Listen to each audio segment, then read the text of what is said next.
พวกเราแหละหน่วยพรรคองค์การกระแดงแขวงพงศรีถามถามบุคลากรสมัครรับเลือกตั้งคณะพรรคสมัยที่6กองประชุมถามถามบุคลากรผู้ออกรับสมัครเลือกตั้งคณะหน่วยพรรคองค์การกระแดงแขวงพงศรีสมัยที่6หอบที่1ได้จัดขึ้นในตอนบ่ายของวันที่14พฤษภาคม2025นี้ที่ห้องประชุมขององค์การดังกล่าวโดยการเข้าร่วมเป็นประธานของสหายบุญทวีโสสุกันกรรมการประจำพรรคแขวงประธานกวดกาพรรครัฐแขวงมีสหายนางบัวไข่แก้วบิภกรเลขาหน่วยพรรคหัวหน้าองค์การกระแดงแขวงพงศรีมีคณะรับผิดชอบบุคลากรขันแขวงมีคณะพรรคตลอดฮอดสมาชิกพรรคภายในหน่วยพรรคของตนเข้าร่วมปัจจุบันหน่วยพรรคองค์การกระแดงแขวงพงศรี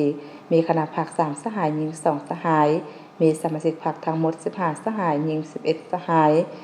ซึ่งนำพาใน4แขนงการคือแขนงบริหารแผนการบัญชีและจัดตั้ง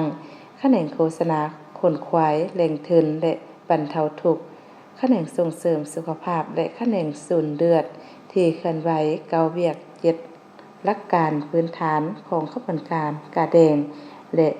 สิทธิปุ้งเดือนแดงสากล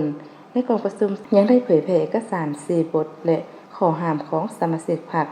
จากนั้นคณะรับผิดชอบบุคลากรขันแขวงได้ผ่านมาตรฐานเงื่อนไข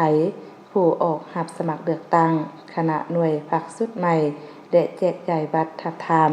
แนะนำวิธีการใช้สิทธิ์ป้อนบัตรพร้อมทางใช้สิทธิประชาธิปไตยดำเนินการป้อนบัตรทับทามบุคลากรหอบที่1เพื่อเลือกเอาผู้ที่มีมาตรฐานเงื่อนไขเข้าสมัครเลือกตั้งเป็นคณะหน่วยพรรคสุดใหม่ของหน่วยพรรคองค์การกระแดงแขวงสมัยที่6